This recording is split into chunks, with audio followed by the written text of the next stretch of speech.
Hey guys, Haydn Graham here. You're at Blackbear BBQ, and the thing that we do the best is brisket. It's our most cooked meat, and it's something that you guys at home should not be afraid of getting. We recommend, first off, a quality grain-fed brisket. It holds better, much more forgiving on your first cook. It's forgiving for us on every cook. We cook 70 or 80 of these every week at every shop. Now it's the hero cut from us. There's a lot of mystique about the brisket. It's really not that scary.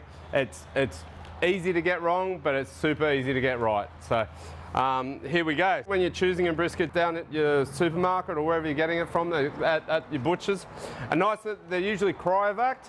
Now, if you turn it over, this is the backside of the brisket, so the inside of the animal.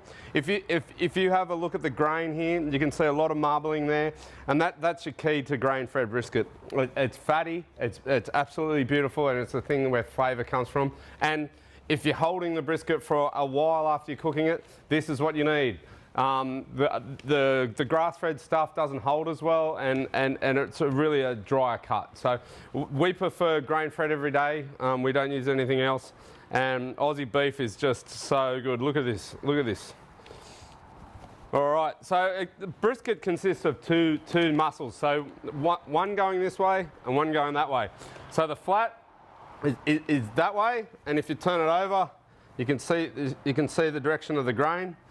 So what I like to do, and there's a little bit of a tip, is if you find the direction of the grain and you know the direction of the grain, you can put a little score in it like that. So when it's cooking and when it's finished, you can see a little score in the actual bark itself. And so if you cut directly 90 degrees to that, you get the tenderest good bite on the brisket. So it's easy for the person slicing it to get the slice totally wrong, which is a bit more chew, but when you're finished with the grain-fed brisket, there won't be any chew anyway. So here we go. The decal is the top bit, so the point end brisket, you get your lovely point end, burn ends out of it, or the comp guys have. What we do, and as you can see, it's not a very aerodynamic shape. So what we want to do is make it nice and flat. You can use this trim for burgers. You can use it as spaghetti, but it's a really good piece of meat. You do not throw it away. But we like to flatten it out. So we start here. We cut it down like this, and take that bit of fat off. All right. So look at that. How good is that? It's just beautiful marbled meat straight from the Aussie farm to you guys. We don't want any sharp edges on a brisket at all. This stuff is not worth cooking. It can go in the trim as well. So you really got to flatten it out a bit, get it in a nice natural state, and just pick a line, all right? So don't be afraid to cut stuff off. You can always use it. All right, so we've got to take this bit of hard fat. There's no point in cooking that on our brisket cook. So we'll take as much off as we can, but not too much off. Get in there, smooth it out, so you get it more aerodynamic. So that's looking good. This fat we usually leave there. This, like 10 mil coverage is great. This sort of stuff here, where you can actually, you know, there's a bit of fat there, as you can see. And don't be afraid to play with it. But get in there, about half of that needs to come off.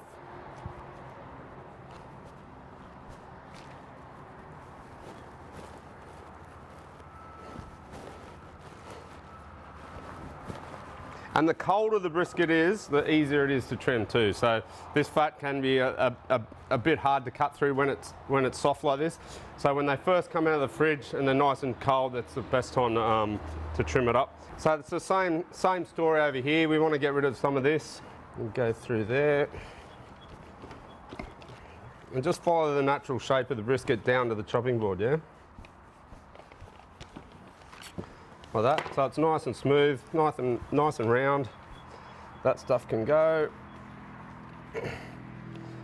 All right, so we've got a nice aerodynamic shape to our brisket now. It's getting round.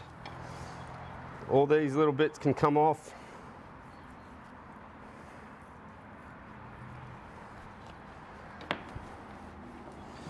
Now where the two muscles intersect, there's a nice big vascular gristly bit. Now, that's not really nice to serve up to people.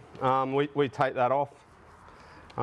As you can see, it's just where the blood flow enters in between the two muscles. So you trim that up. Pretty happy with this. This skin can come off. That's fine. Now on the bottom, because this will be sitting on the plate on our smoker, so you only really need to get rid of any untidy bits and loose fat. So you get a lot of this sort of stuff, fat, and it's no good. So we get rid of that. Nice sharp knife gets it off really easy. It's not very hard to get off this stuff.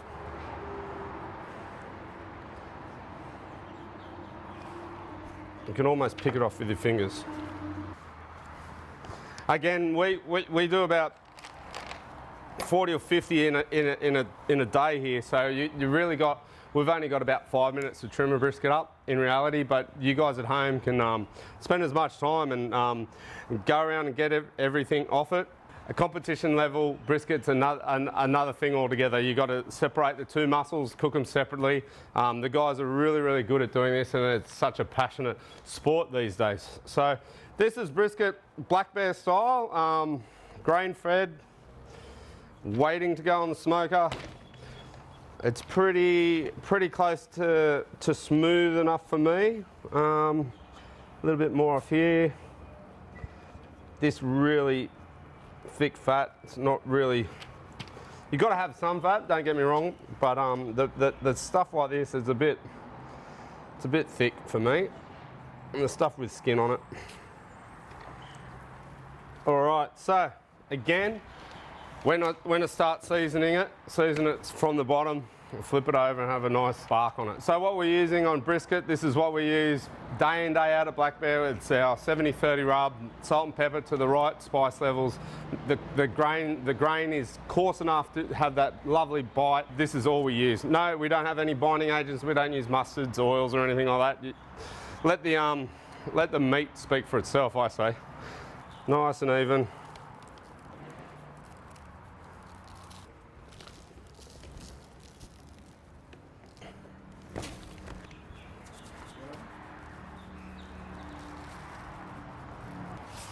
All right, salt and pepper brisket ready to go on the smoker. Now we've got our smoker up to 135. It's going to cook for about 10, 11 hours, so it's going to be a long cook.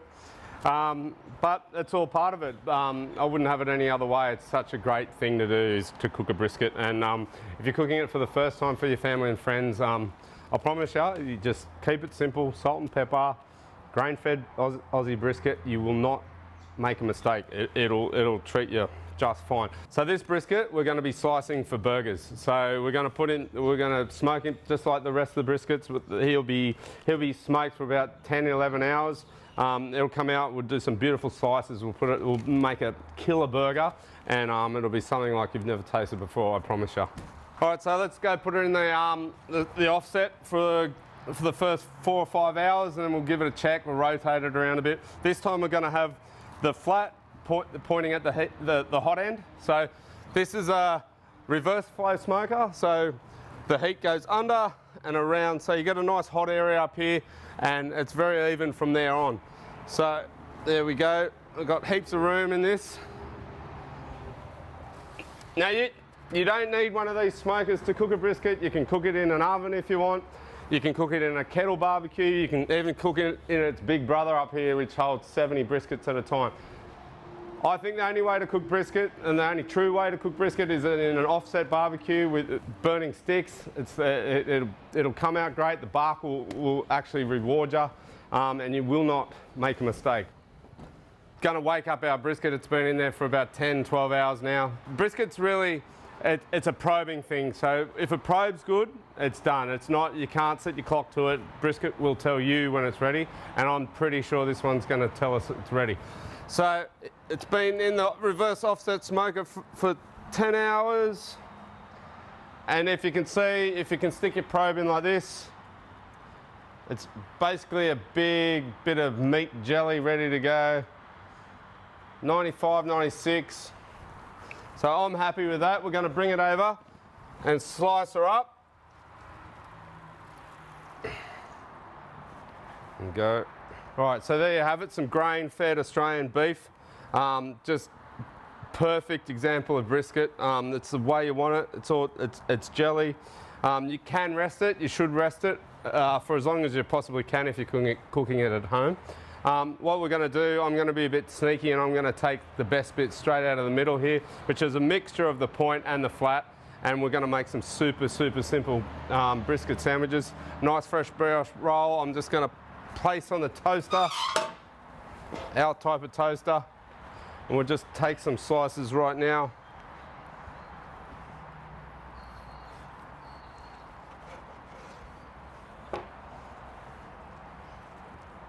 So as you can see, brisket perfection. Again, I don't know, we fluke it every time, but anyway, we're going to do it again. Couple of slices. Smells amazing, guys. I'm right here. Okay, so that's a perfect example of smoked brisket, just ready to go. It's going to go straight onto this beautiful brioche bun in a second. All right, here we go. Start off with the bottom. Now this is what I make for myself when I'm let loose in the kitchen by myself. All right, so get the slice.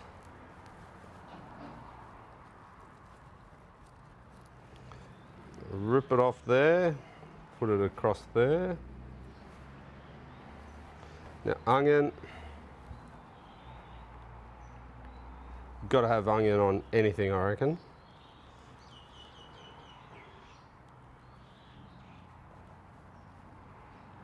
All right, need some aioli on top of this. Cabbage, purple and white cabbage. Spring onions.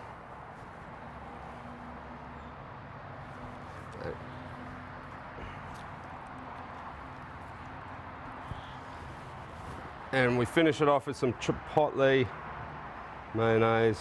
Look at that. And that, my friends, is a brisket sandwich for the gods.